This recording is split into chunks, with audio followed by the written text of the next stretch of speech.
Hey, I'm Ryan, this is my brother Daniel, and this is Rolls in the Family, and today we are very excited to be kicking off our countdown of our favorite board games of all time. This is the time of year, at least as of last year was our first time doing it, that we really established. And now it's tradition. Yeah, tradition at this time of year to count down our top 50 board games, 10 games at a time. Went through the whole process to rank them, which is always an interesting exercise. People don't realize the work we put in for this channel. We even calculate, like, you know, how many plays in the last year, how did things move around. Okay, that actually was a grind. All the great data that our, you know, viewers are clamoring for, I'm sure. Yes. The analytics. But this is also exciting because this is also the time of year that we do our annual board game giveaway. So if you are not at all interested in hearing our favorite games, or even board you might games. be interested. You might be interested in winning a free board game. Yeah. And so we have linked down in the description below. Including me on that. Yes, just like, Ryan was about to just take let's over be the honest, channel. The division of responsibilities here. We have a link to a Google form that is going to be your ability to get an entry into the contest. Over the next 4 videos, you'll have the opportunity to have up to 4 entries.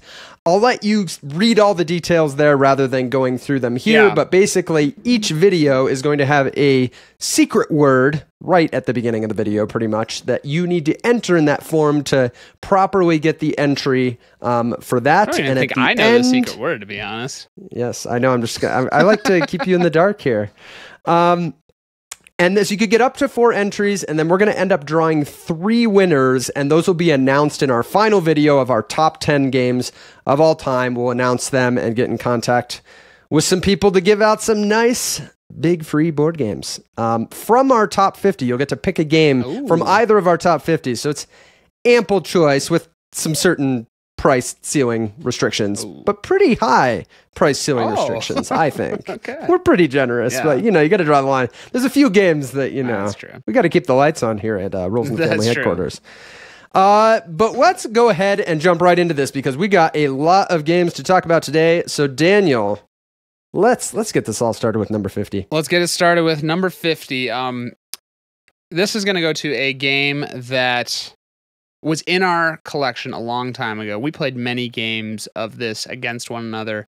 Produced probably a good amount of rage between us with young Daniel. You're not narrowing it down. Narrowing it down. That's true. That was all the board games we owned at the time. No, but my number 50 was a game that I acquired again recently, and just love some of the changes that they've made with it. And this is going to go to Summoner Wars 2nd Edition.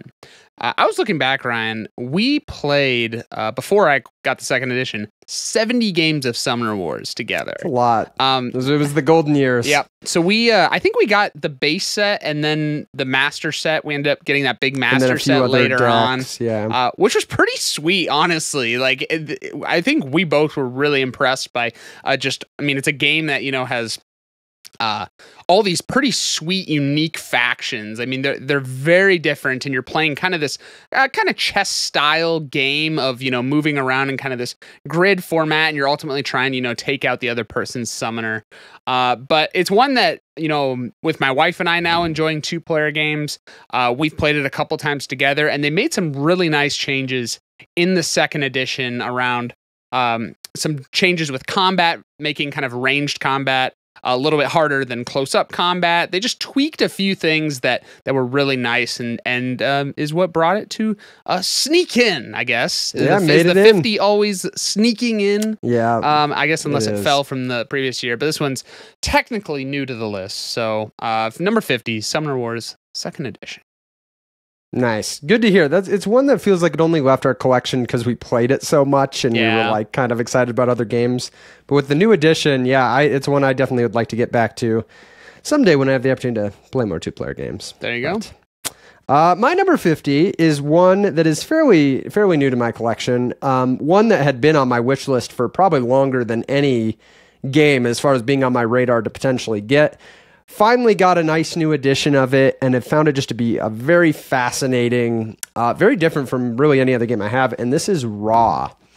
And Raw is this auction game with kind of a push your luck element and set collection where you're reviewing these tiles, and at any point somebody can call Raw to force an auction, or sometimes they're forced if a tile was drawn from the bag.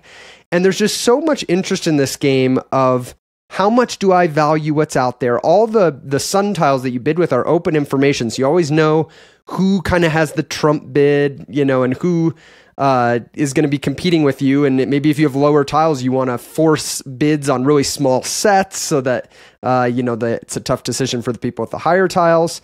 And I just love the decisions that come out of that space, and they kind of push your luck with, if you end up being the only one left in the round, you can kind of keep going and pushing and maybe get a lot, but you're kind of risking that it may end before you use all your sun tiles.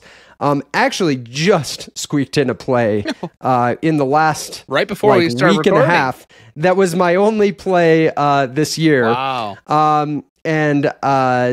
So I was glad to do that. It reminded me of kind of why it's as high as it is. And one I'm really looking forward to playing more. Yeah. And it just occurred to me, Daniel, you know what occurred to me? We never gave the secret word. Oh my gosh. So we really are letting people have to make it a little bit into this video to... maybe we'll drop it down below if we're kind. There you go. If we're kind. But I was going to use it as a segue into this segment. It reminded me because of my lack of plays of Raw this year. But I was going to say that in this segment of my 10 games was kind of sad to me, because as I looked at it, 6 of the 10 games I'm talking about today, I didn't play in the last year. Oh my gosh, Ryan. Which is heartbreaking. In fact, it brings me much shame, which is the secret word. Shame. Shame that I didn't get more of these games played this year. That's good. So, shame is the word that you're going to want to use in that entry for this video. I will say, though, the remaining 40 games, there's only 5 that didn't get played. That's so not most of them are loaded in this first one. But Raw was not one of those 6 because of a recent play. No shame for Raw. No shame for Raw. Glad to have it make the list. Very nice. Yeah, glad we gave him the word, Ryan. That would have... Yeah, there's probably a bunch of people that dropped. I know, and I probably have a bunch of downvotes already on the video. We're serving our more loyal, the ones that could at least make it through number 50. We don't care about the Maybe ones we'll that be drop nice up. and put a chapter, a specific secret word. But it's only chapter. 1 second. It's just, just here, Okay, so going over to my 49. This is a game I actually don't even own. Ryan, you own it. It's one that is not a sequel to a game that we love very much and have played a ton, but is in the same kind of style of game, but a little bit of twist on it. And this is going to go to Roll for the Galaxy. Now, this was tough because I haven't played Roll for the Galaxy, honestly, in quite some time. Didn't get it in this last year. A little challenging when you don't own it. So, but thinking back on it, it brings me so much joy playing that game. Because it was always kind of like, we love Race for the Galaxy. That's a game that we have played a ton. And so once we got Roll, it was kind of, well, first of all, I was like, is it going to be different enough, and is it worth having? And I think we both, from playing it, felt like, man, this is a different experience. That's really fun. I mean, I can remember all those dice, and you're behind your shield, manipulating the dice and converting, okay, I'm going to do this and move this over here. All that kind of dice manipulation behind the shield, I felt was a ton of fun. While it still had, kind of the similar Race for the Galaxy elements of settling worlds, you're, going for, victory points. So it had a lot of common elements, but with the whole just dice manipulation injected into it, I thought it was a ton of fun. So despite not getting a play of it this last year, it still made it onto the list at number 49. Sometime if you're at my house, I'll let you play it. Yeah. I'll let you play your 49th favorite game of all time. Got to play the first, my number 49 is first before we get to that one. Oh, yeah. My number 49 is one of the ones that I haven't got a play of in the last year. Main reason for that being at least the version that I've played up to this point kind of requires you to get the same group together. At least that's ideal to get the people that you've been playing with. This is The Crew, The Quest for Planet 9, which is this very novel idea. It feels like this idea that why didn't someone have this earlier, of what happened if you try to make trick-taking, a classic trick-taking game, into a cooperative game. Right. And so it becomes this puzzle of limited communication, and certain people have to take certain cards, and you only get one clue that you can give. And there's a lot of, I love that feeling of like, when is the time for me to give the clue, and what exactly is going to help my team the most? Yep. It's just such a fun puzzle, especially for a group that's like enjoys trick-taking games and is familiar with them. Just such a great experience. And I actually have recently acquired the new Mission Deep Sea version that one of it, looks sweet. which I suspect is going to be the one that I kind of keep moving forward, because it's got a little bit more dynamic kind of generation of missions. So looking forward to trying that one. But even just looking back on the plays I've had of the crew so far, just really good experiences. And it's, there's kind of this genre of limited communication cooperative games, and this is one that I really enjoy, with how it leans into kind of the trick-taking and a lot of the things that you'd normally think about in a trick-taking game, but in a very different way. Right. So very fun game. Yeah. The Crew, The Quest for Planet 9. Yeah, that's one that Ryan, I don't know if you remember, our mother actually really likes that one. Yeah, I've never played it with her. You live closer to her than I do, so it's true. I have no excuses. When she was out here visiting, that was one we played quite a few times and enjoyed. So you might have to whip that one out. Moving over to my number 48. This is another just long time classic game, one that we got early on. I still own, and really just a shame how little it gets played. And I've said this multiple years now, and now it's almost getting to the point where I'm starting to have questions about its longevity in the collection, despite my personal enjoyment of it. But this is going to go to Seven Wonders. So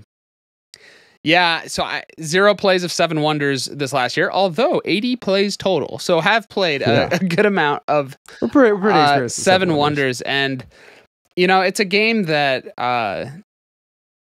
is just, one, the versatility of being able to obviously support that many players. It's got simultaneous play, which is always awesome. I mean, it's one of the I think, foundational games of kind of card, pick a card and pass, kind of that mechanic. It really just works great in that game.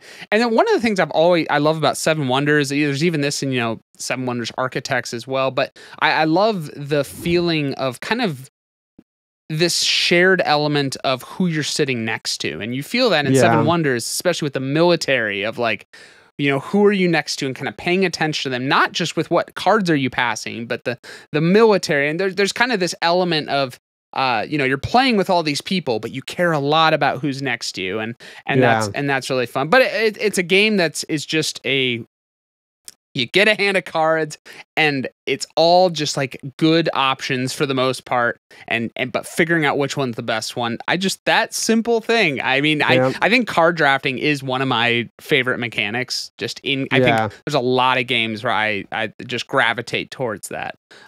So I don't know. I wouldn't be surprised if it's not even on, the top 50, in the future. Yeah. Just given the fact that when a game doesn't get played for so long, you start to wonder, Ryan. You start to have deep introspective questions. So. Hey, maybe you just need to get on Board Game Arena a little bit and play some someone. You know what? Probably whip out games. You can probably whip out games in 10 minutes. You know what? I could play a game while we're recording right now. Yeah. What do you mean? I'm playing right now. Okay. Blew my cover. Number 48 You're wearing for glasses, me. Ryan. We can see it. Yeah. Oh no. I've got another old going back to our early days of board gaming entry here, and one that I also have not played in the last year. It doesn't get played a lot though. I really should be more intentional about getting it to the table, especially with kind of some bigger, more casual groups. Definitely could see it also being a fun game as my kids get older. This is PitchCar.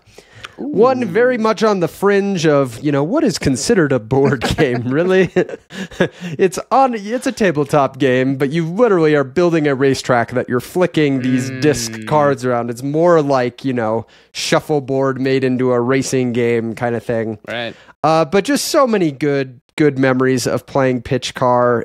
It just has such a great, potential for amazing shots and dynamic changes in who's leading, and then the creativity of building a track. And it's really a shame the game has been basically out of print for a long time, I think. Like, I don't think you can really get it. It feels like someone eventually is gonna, like, I feel like it would do well. I think it would too. Heck, if, I mean, they lean into these crowdfunding things, they could probably go bonkers with it if they wanted to. Yeah, like 700 new, jumps and additions to it. But just a very, I have all my stuff from back then, so I have a lot of potential to make some fun tracks, and you can kind of define how long you want the game to be with how big you make the track. Yeah. And so just lots of good fun with this one. It remains one of my favorite dexterity games to play. Especially with a bigger group, you get push the chairs away, walk around the table, everybody's flicking. Yeah, not very many games always a good time. Are like that. Yeah. Yeah. Yeah, I'm just waiting for that. They launch it back on Kickstarter, and for the stretch goal, the loop-de-loop, Yeah. Well, if you look online, people have made custom stuff for it, and there's definitely like more expansions that I don't have that had come out. Okay. Like they have a whole one that goes up like you can have another level, and it's got like blocks that hold up the level. And so wow. There's some wild stuff out there. There's some wild stuff out there. And speaking of wild stuff, we're to my number 47. Yeah, this better be wild. This is wild. This is a game that I think it's wild how many different games they are putting out kind of in this, maybe not universe, but using this style of cards. And this is going to go to Stella Dixit Universe. Yeah. So dropped 5 spots, but that's not, it's still pretty high. I was thinking that's like accounting for, board game inflation, right? Exactly. you got new games. I mean, if there's new games any new games on the list, right? They're gonna drop. So that's almost like holding. So, got 3 plays of Stella in this last year, and man, that's one that I think surprised us how well it went over. In terms of. Obviously, for us, it started kind of with Dixit, was the one that we originally got and really liked. But Stella now takes those same kind of abstract cards and now, puts it out there and turns it into this really fun twist and exercise where you're given a word, right? And everyone's marking what are all the pictures that could be associated with that word. And that's so different than thinking about Dixit, where it's which one is the correct one, because now what I love about Stella is you just have to make an argument for why it could work. Yeah. Like, well, you only need one other person. Because you only need one other person, and that's one of the best parts about this game is the whole super spark mechanic. Like, I think about it as a designer, like when they came up with that idea of rewarding genius, because it not only is just fun in terms of the mechanics of scoring, but at the group, it creates an energy at the table that is just... they're like high-fiving. Yeah, always a high five and just this excitement when you and one other person saw something in that card that no one else saw. It's such this interesting, because not only do you score more, but you were as close as you could have been to dropping out of the round. Exactly. And so it's a combination of they saved you and you got each other the most points. I know. So it's got that, and then I even love the going in the dark mechanic, where if you're the one, I mean, obviously this is to keep you from just, going doing a ton of them. So whoever marks the most of them is in the dark, and it's in this risk of, if you if you don't get all of them. If you don't get all of yours, then what do they cut in half? It's or like something half like point. that? Yeah, roughly half. But you still could get all of them because of a mixture of everyone else matching. So I just think they took the Dixit system of cards and whatnot and just turned it into a really awesome and innovative experience, and one that has honestly been one that my wife and I find ourselves looking at in a lot of different situations. Like, it's one that is I feel pretty comfortable bringing out in various groups or whatnot. So that is why Stella makes it on to my number 47. Nice. Yeah, we're pretty big advocates of Stella here on the channel. I think even some people that didn't like Dixit would like Stella. So maybe worth a look. My 47 is a game I've played only one time. It is a game that is new to the list. And sometimes if I've played a game only one time, I won't include it if I feel like I don't like have a good enough feel for it. This one I felt okay like ranking, but it's pretty, preliminary. It's your list, Ryan. You can do whatever the heck you want. I can do whatever I want. I haven't even played this game, but I love the idea of it. No, so this one will be very interesting to see how it moves around. But my first play was very positive, very fascinating take on kind of a dudes on the map area control game. This is Inish.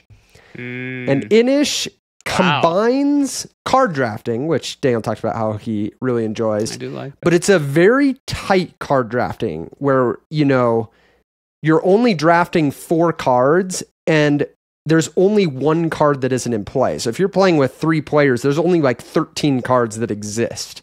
And so you have a really good idea of what is in play, except there's that one that you don't know which one got removed.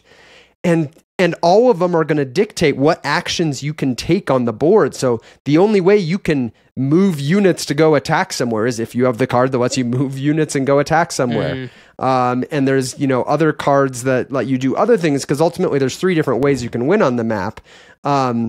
It's like either having people in enough different areas, having enough people in areas that have these like sanctuary things, or you control enough areas with like enough enemy units.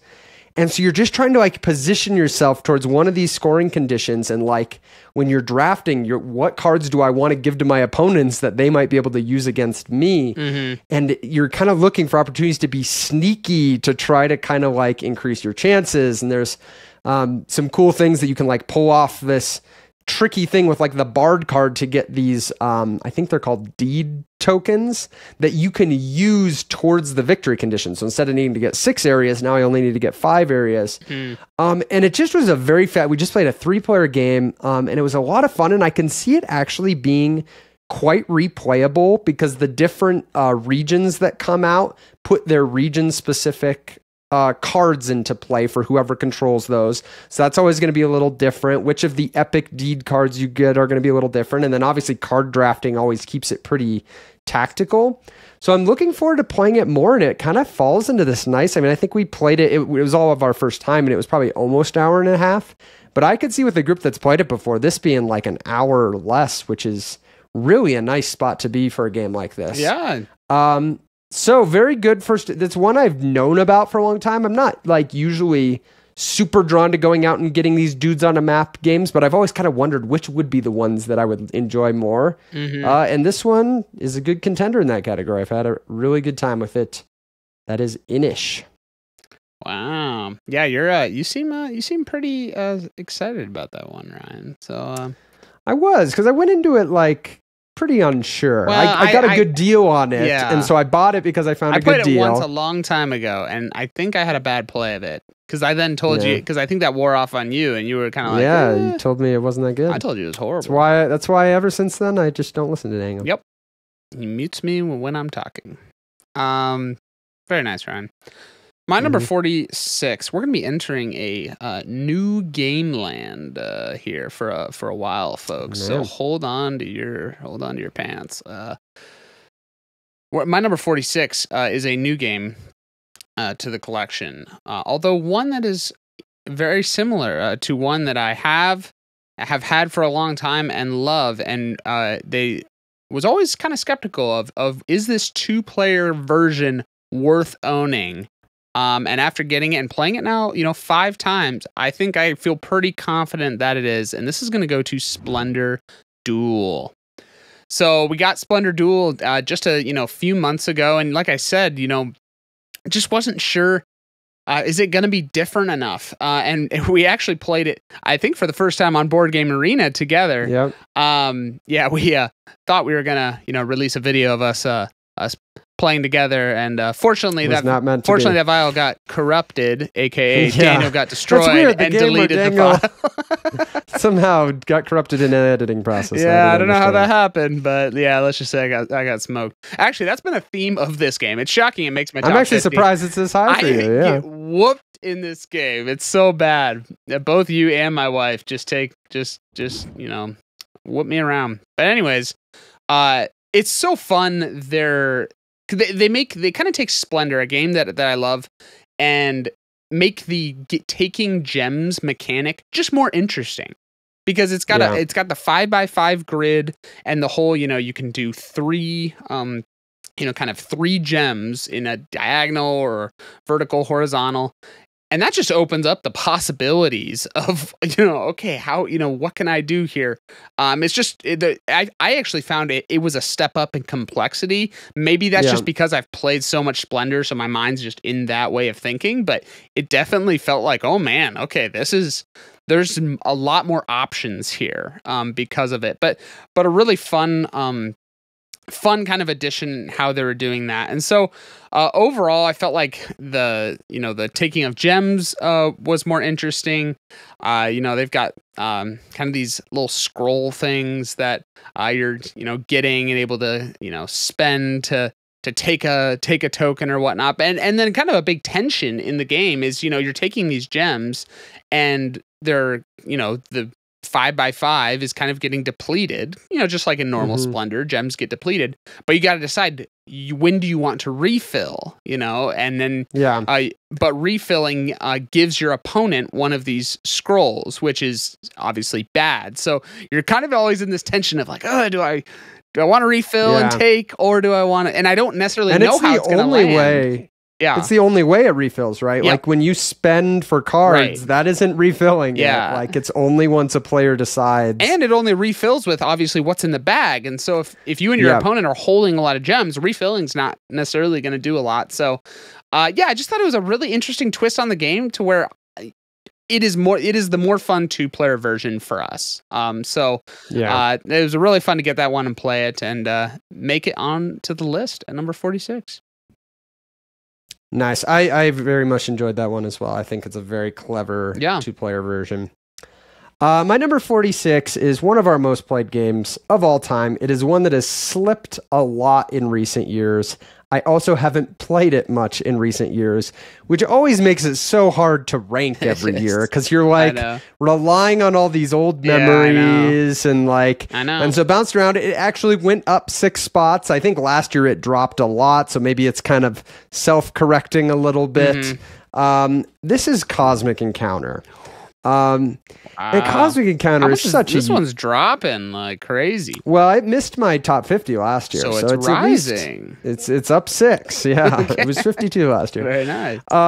But Cosmic is a game that is so unique. It's kind of got this backbone of doing these encounters, trying to take over foreign colonies, and you're using cards from your hand to kind of reveal and add those to the numbers to how many ships you have, and it's got this allying thing, but you layer on top of that these unique alien powers that let everybody break the game in their own unique way, and just infinite possibilities of how the combinations of these aliens come together. And it's just very fascinating. And so much of the game is above the table in the allying and the deciding what to do and how you interact with these aliens. And it also makes it very, I don't want to say fragile, but you just don't know what kind of game you're going to get. I've had games of Cosmic that are amazing. And I've had games where I go, dang, like that we just was not it. Negotiated our way to a win. Yeah, like it just did not give us what you want, which is hard to then want to introduce somebody to, because you're like, well, what if they get that type of game on their first game?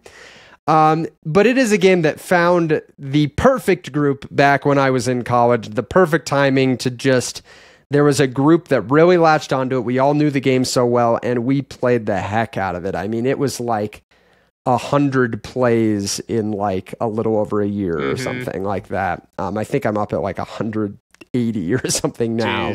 But I haven't played a lot recently. But when I look back on it, and especially as I've had a little bit of distance from playing it, I do just get excited about, maybe introducing new people to it, maybe playing with kids someday, or even just getting the old group back together and throwing down on some Cosmic like we used to. So yeah, it's made it back onto the list again. It's a game that honestly, some of my greatest gaming memories are playing Cosmic Encounter. And yes, a lot of that is the strength of the group and the perfect group for it, but it's the type of game that combined with a perfect group can just really elevate. So very, very fun game. That I need to get it back to the table again this year. And that is Cosmic Encounter. Yeah, that one is very group dependent, and when you have the right group, it's incredible. It will be interesting because I do think, whether that's kids getting older or whatnot, if you almost need like just a completely new group that's consistent, because it would be really fun. Because that's part of the issue, I think, is you almost you kind of explored just about everything in the game. We've seen most of the types of situations that come up in Cosmic. But if you could have a new group that even though maybe you've experienced it all, they haven't, that could be a lot of fun again. I agree. It's so hard to rank games when you have like such nostalgic memories, but also haven't played it in forever. And honestly, some of my most recent plays were kind of meh. Like I remember. So it's a polarized. It's so hard to rank. It's one of the hardest ones for me to rank. Yeah, I get that. Okay. My number 45 is another new game. We're going to keep it going. This game is Daniel too cold to the new? Comment below. Drop it down below. Actually, this game would not fall into that category. This is not a new game in the board game world, and one that I didn't necessarily have on my radar initially until I realized how much my wife and I like abstract games. We like Santorini, Shobu. We really have just gotten into some of these abstract games, and this one I know is one that you've talked about being a good one to check out. So my number 45 is going to go to Yinch. Wow, big, strong debut. I know. Well, you know what's funny is Splendor Duel and Yinch, that my wife got those two games for her birthday. Those are recent acquisitions. So both games, and I just really enjoyed both of them. But Yinch, we actually got to play a game of Yinch. I really enjoyed it. Yinch together recently. And I was pretty tired when we were playing. Yeah, it, so. I know. I was too. That's why I lost. So it's always fun to, at the end of a long day with kids and stuff, try to sit down to play this brainy abstract game. But I just, man, it's so simple but clever and just creates such interesting things. This whole idea that the goal of the game is you're trying to, get 3 of your rings, kind of down here to the bottom. And the way you do that is by getting 5 in a row of your color. And you're kind of flipping all the pieces by, on your turn, you drop one of your pieces inside one of your rings, and you move it in a straight line to another open space, and you flip all the pieces that it hops. And that's pretty much it. And yet the whole just it's got one of those things, a little bit of, we have some other games like this where the board state, it'll be in one position, but then just suddenly someone cuts across, and it's hard to visualize all the time how everything is impacted when you do something like that, which I think actually led to my loss, because I did something and I was doing, but didn't realize oh my goodness, that did this. But that's one of the I think is so fun about Yinch, and I'm sure in the there's amazing Yinch players out there, and I'm absolutely terrible at it. But for us, just, man, it's so interesting to think about. Okay, how do I set myself up here? It's got that whole interesting thing of okay, well, if you drop a piece in your ring and then flip all of these to the other side, well, you can't just keep jumping back and forth, and so it's, I don't know, there's just a lot of interesting things with how you use those rings and flip pieces and figure out what is the best way to set myself up here, and whatnot. So it was a great abstract game to add to the collection, and excited to have that one and keep exploring it more. So there you go, another new game, number 45. Nice. Yinch. Yeah, we're big believers in some of these abstract games being more fun when you're not that good at them. Yes. Because it just makes for fun situations. I actively, try to keep myself as bad But as I definitely came away from Yinch feeling like it was one of the best abstract games I'd played. So I agree that's a great choice. But still pretty high for just a 2-player abstract game. I know. My number 45, let's continue on the trend of kind of classic old games in my collection that didn't get played last year. This one shouldn't be as hard to get to the table, though it does take a group that's okay with a good stressful, real-time, 10 action-packed minutes of trying to escape the curse of the temple. And this is one that I've been shocked by the staying power of, honestly. Like, because I've played it a lot. I mean, let's say I'm at 85 plays. Now, that's definitely adding in the 2 expansions that I've gotten that add in the illusion stuff and add in more treasures and curses and add in the quests. And I mean, there's just a lot that gave it a little bit more legs. But it's really this pretty simple, roll the icons to move the spaces, go around, and then try to roll the things to put the things out there. But the group experience that this packs into 10 minutes, and oftentimes you'll play multiple times in a row, I just have a great time with it. And there's not really anything else in my collection that does it quite like this. And it's very fresh every time because the temple unfolds in a different way every time you play. And it is a game that when you can dial in the difficulty for your group right, so that like it really does come down to that last moment of people trying to roll to get keys at the end, and like we know it's counting down, like those moments, and it's these stand-up moments, and it all was within 10 minutes. And so like it really is one that I still enjoy playing a lot. One, again, I think will be very fun someday to play with kids. It's not a complicated game, but honestly has remained one of my favorite real-time games. We actually talked about how we both kind of bounced off of Project Elite and didn't end up keeping it, which we thought we were going to really like as a real-time game. And if it did anything, it made me realize how much I actually like Escape for just what it packs into a shorter time with like a nice escalation to a climax. So yeah, Escape Curse of the Temple, at least for games I've played, I think is still one of the best kind of real-time cooperative games. Yeah, is that the only real-time game that you have? That I have? Yeah. I'd have to think about that. I won't make our listeners watch me. Watch Ryan think. Yeah, I was trying to think. I know I have Magic Maze, and that one's got the real time, but not a lot of games that incorporate that. So very nice. My number 44 is another new game, and this is a game that we both got and got. Because one, it can support a good number of players, kind of has a party feel to it. I think one thing it does so well is just create an awesome just energy and energy around the table. We love that. Yeah. And so this is going to go to Ready, Set, Bet. Got 2 plays of Ready, Set, Bet in. Got one as one of the normal people, actually betting on the race, and the other one being the person rolling the dice for the horses. And I loved both of those roles. Like they're I know you can use an app. I actually really enjoy being in that position and, getting into narrating and all of that, of kind of what's happening. That's a lot of fun. But yeah, I mean, we just played it at our family reunion recently. And you won.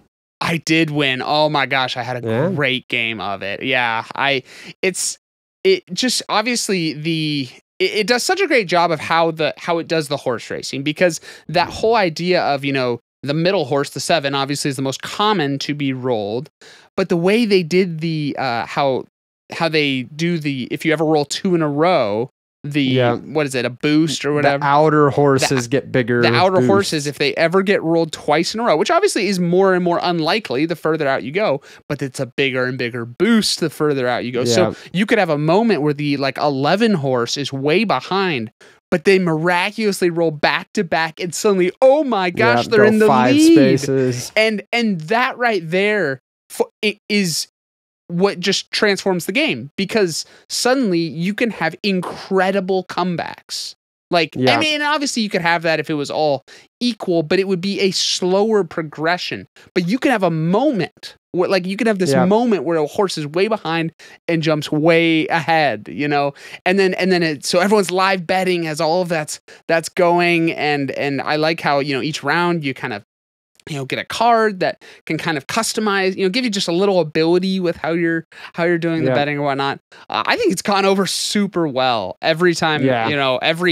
I guess 2 times that I've played it. Yeah. And so, yeah, one that I just creates an experience around the table that I don't think I really have. Oh, Ryan, I guess no, that's not real. I guess it's that's not real time. Sorry, I was thinking that it's kind of real time because like the person running the horses is kind of making it real time for the other players. Real time. So yeah, that's one that's super glad to get to the. Get into the collection and yeah, it's a nice unique one. It is interesting. I mean, we've talked about how something like with March Madness, for example, the fact that people make brackets, suddenly you can be watching these games that you don't even know the teams and you can get like all excited and invested in. And I feel like this game kind of creates that feeling of the horse race is exciting as it gets to the end of it. By the time the horse race is finishing, everybody's invested in different things because they've placed bets. And so now you have this random, thing finishing, but everybody's excited about it and so it is just a very fun, just energy. Well, and even just the tension. I love, last game I played, I was the one, actually betting on the race. The tension of, you're like, I want to hold because you want to let more information come, but you win more if you bet earlier. And so you're just like, when's the moment? Okay, now, I really enjoyed that. So that's why it's coming in there at my number 44. Nice. It did miss my list. It was my 63. Oh my gosh, Ryan, do you even like it? Do you even own 63 games? I don't. You sold it? Oh no. Yeah. No, it is a very good game. Just didn't quite make it up onto my list. 44, you said. We have our first crossover, actually, of a game that you already talked about. Okay. And this is Roll for the Galaxy. Wow. Have I mentioned yet another game that I did not play in the last year? And I don't have a good excuse because I do Ryan, own it. Did you play any board games in the last year? Yeah, actually. I just copied my list from last year and was like, I don't know. Yeah, Roll for the Galaxy is a very clever twist on the Race for Galaxy formula to make it into a dice game. It creates this little dice puzzle of each time with what I roll, what's the best way to use it to kind of efficiently be completing these developments and worlds in what's ultimately a race to kind of finish or at least go as fast as you can while still scoring points. And it is a very different puzzle. Like whereas Race for the Galaxy is much more about this hand management puzzle. Yeah. This is more like repeated little tactical dice puzzles that you're applying, to kind of an overarching strategy. And so it's one that I've found that I've really enjoyed having both in my collection. I don't feel like they really step on each other's toes that much. And so, yeah, it's dropped a little bit, probably largely because I haven't played it a whole lot. Also, largely I've got new games on the list, and it's one that's going to have a hard time maybe competing with some bigger games. But you can play it quick. You can, especially, you really can. If you... And I think we forget that sometimes when we're, choosing. I mean, we've talked about both Race and Roll for the Galaxy are have to be towards the top of the list of just most interesting decisions in the smallest amount of time. Yeah. And so, yeah, we gotta think of it more often when we maybe have a little time at the end of a night or something. Yeah. But yeah, very, very, fun game. As we always say, the easiest game probably to cheat at because everything's done behind your screen and you can just change the dice, but we don't cheat. We don't encourage that here on Rolls in the Family. That's right. So, we never do that. It made my 44 as a game that I always play fairly. Yeah, well, I hope Grand Austria Hotel didn't make your list. You had a horrible cheat in that recently. It wasn't a cheat, but we won't get into that. We won't get into that. Anyways, to my number 43. This game wins the award for longest game between me obtaining it and finally playing it. So it is new to my list. We're not really shelf of shame people. We typically get our games played pretty quickly. And this one was for a very specific reason. And that's because it's a legacy game. And this is going to go to My City. So we are in the middle, actually, of a My City campaign right now. We need to get another game of it going. So I've played 5 games of it. And man, love what this game is doing. My wife and I both really love polyomino games, specifically ones that just really puts you in that like crunchy, tight, I have got limited space here. How am I going to fit everything together in the most efficient way possible? And that's My City in a nutshell. I mean, you're this whole just kind of taking these city tiles and fitting them in, but then also there's kind of different scoring things, and then that's the kind of the fun part about it being this legacy game is different kind of rules and changes and things are happening game to game that affect how you're doing it.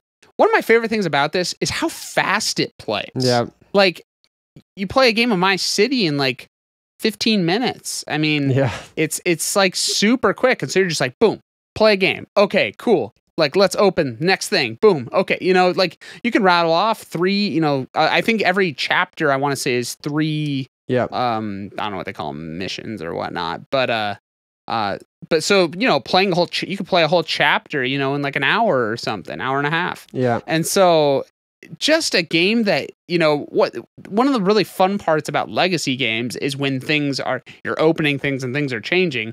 Well, this game just not only is the core polyomino fitting things together thing fun, but then you're constantly just, okay, even if you have a bad game, it doesn't matter because you're done and like. Well, and you even get rewarded a little bit. That is true, yeah. But regardless, like you're just constantly put into a new situation. Okay, now go it and game over. Next one, new situation. So, I mean, we've talked about how with a lot of these legacy games, honestly, some of the most fun moments are between the games. Yeah, and so it's very fun to have one that it's like you can have the between the game experience more often and potentially multiple times in a session. So I totally agree with that. Yeah. So as much as we've definitely cooled on legacy games and stuff like that, the way that they did this one is just great because one, I don't feel this pressure of, oh my gosh, I have to play this game, with like, it's kind of more, I don't know, it just doesn't have that pressure that other big legacy games do.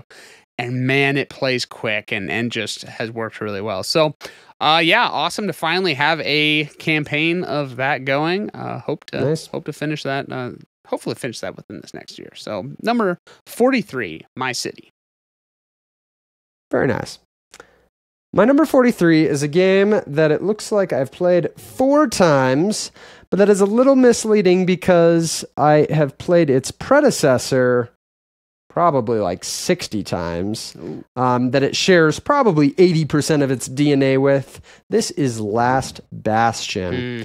Ghost Stories was one of the early cooperative games in our collection, one that we have very good memories of just how being such a hard cooperative game and led to these exciting stand-up moments at the end with the dice rolling with one last chance. So and just like it really has a nice tension and escalation.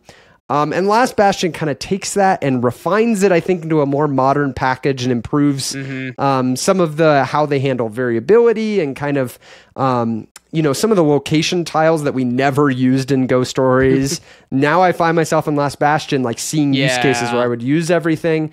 And so I really have been enjoying it. It's honestly breathed some nice new life into a system that I had spent so much time with. Hasn't been getting played a ton lately. I mean, I kind of need the right group. Right. It's hard when I've played a game system so much, especially in a cooperative game that's open information. So if I'm playing with new people, I got to like really be intentional to not just like alpha game the game because it doesn't really have many guardrails against that kind of thing. Terrible moves. Just die instead. No, but it's especially fun if I can get us to the table with some of my friends that have played Ghost Stories a lot, because then it kind of feels like we're all kind of in the same mindset. Right. So one that's still held strong for me, one that we've talked about thinking it's pretty underrated. I don't really hear many people at all talking about Last Bastion.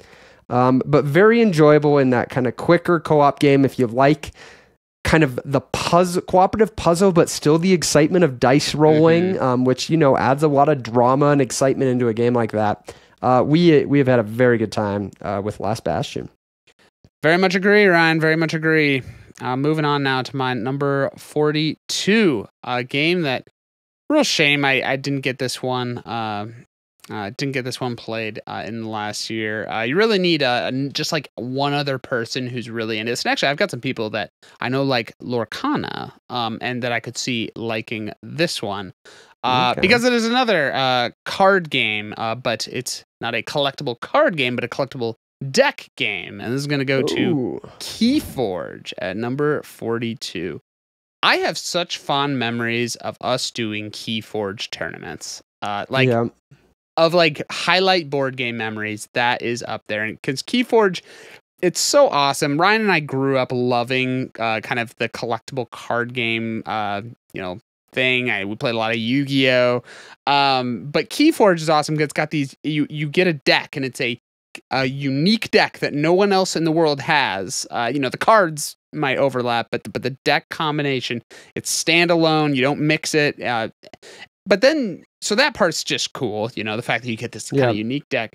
But the actual gameplay is just a lot of fun, and the whole, you're trying to forge 3 keys to win the game. And what I love about that is it's not just a game of who can get more powerful on one side, and just kill the other people. I mean, there's an element of that's, it's good to be killing people, but I've had some game, you get a deck that's really sneaky and you might feel like totally weak, but you're just making these like little moves and whatnot to flip things and steal some ember and forge a gem. And then just the timing of you forge it. So you need, I think, is it 6 ember?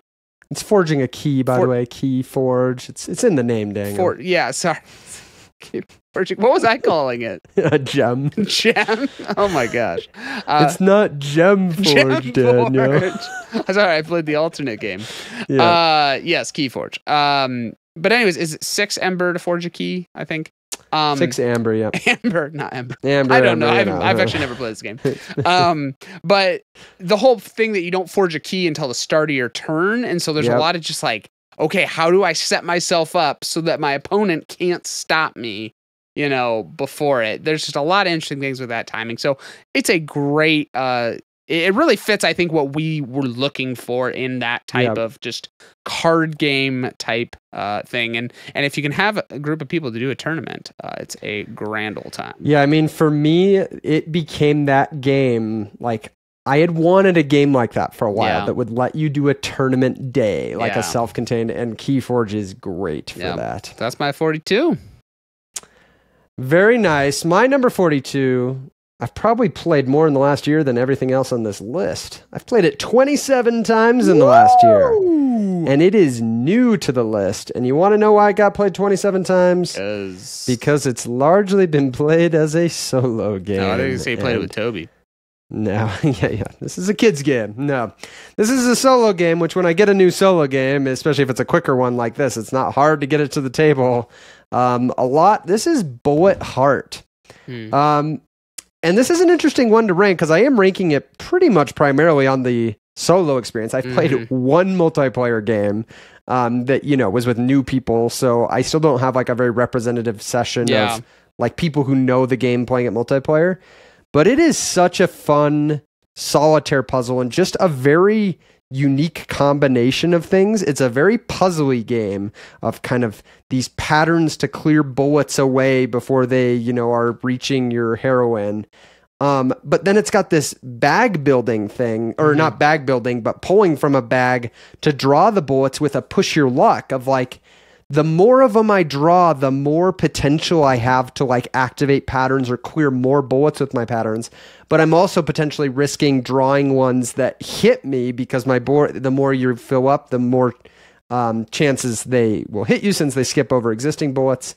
And then you add in all the variety of every different heroine has a different, really wildly different, honestly. I mean, some of them play completely differently. It's like you feel like you're not even playing quite the same game. There's one of them that instead of clearing patterns, you're only like pushing bullets, and the way you clear it is by pushing off the sides. And so like when you're playing that, it's such a different experience.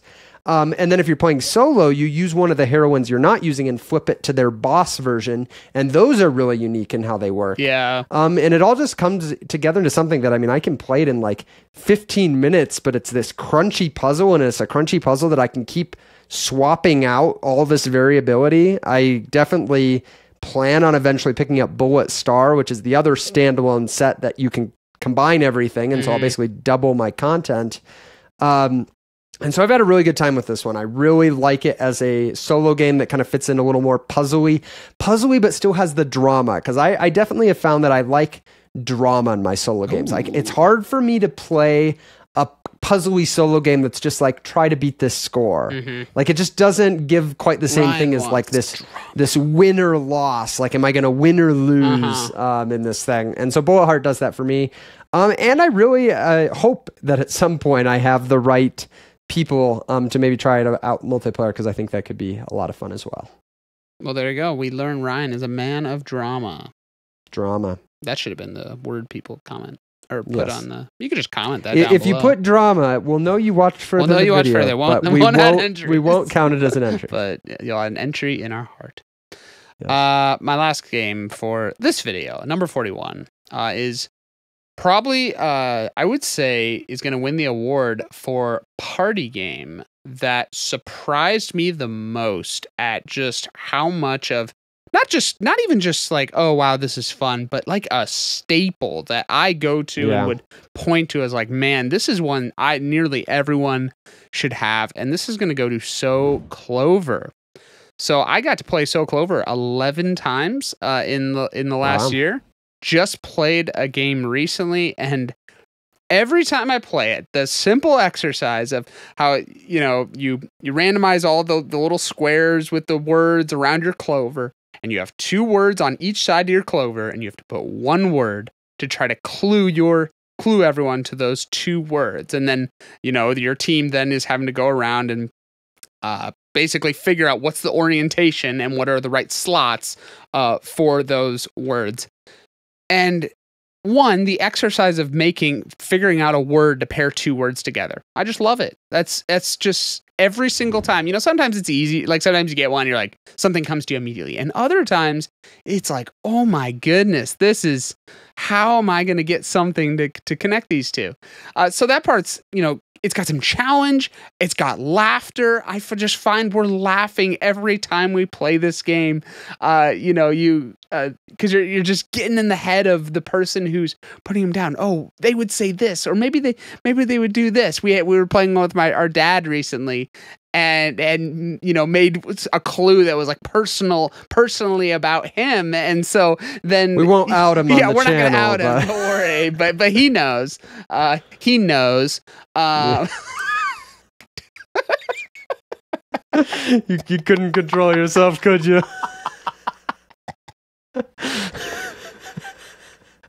Daniel's not gonna be able to finish now.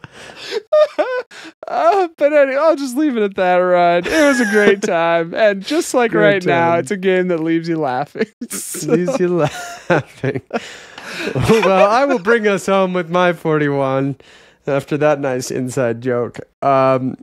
This is a game that we have played a lot of. This game. And we now have a new edition of this game that we've played less of, but are really happy with this new kind of second edition of the game, so much that we, if you watched our most money spent on board games video, you'll know that this collector's edition made it onto that list. This is Dungeon Fighter, a very silly game about dungeon crawling, where the way that you fight these monsters is by bouncing dice on the table and making it onto a target. And the way that the monsters often hinder you or are harder is by making you do trick shots or do other things that are harder, or bring out these actual props or obstacles. And it's just such a great combination of a fun dexterity game, a party feel, like this cooperative party feel, but then some like nice game mechanisms where you've got your character that has special powers and you get items and so much variability. I mean, especially now with the new collector's edition we have, just so much that you can see in any given run of it. We've just had this go over so well in a lot of situations, has really become, I mean, we talk about staples in our collection of just like this kind of anchors a specific type of game in our collection. I mean, we've probably played it more than most anybody in the world between the 2 editions of it. So very glad to have the new edition. Somehow didn't play it in the last year. I think the last time I played it was right before we cut it off. Surprising. I know it is. It's like, this is one that should get to the table in any given year. So shame.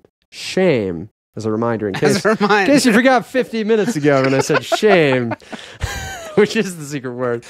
Shame on me for not getting Dungeon Fighter to the table. And that wraps up our first installment in the series. Thank you for sticking around. And Daniel, we only have better games from here on out. It only gets better from here. And I don't know if we mentioned at the beginning, but we do have links to all these games down below. If you can check them out for yourself. But very nice, Ryan. We will continue on in the series. Hey, thanks for watching. Be sure to check the description below for that link to entering our game giveaway and maybe win yourself a new board game. We'll have linked here the video to the next video in our countdown once it's available. Otherwise, there's another video here for you to check out, and we will see you in the next one.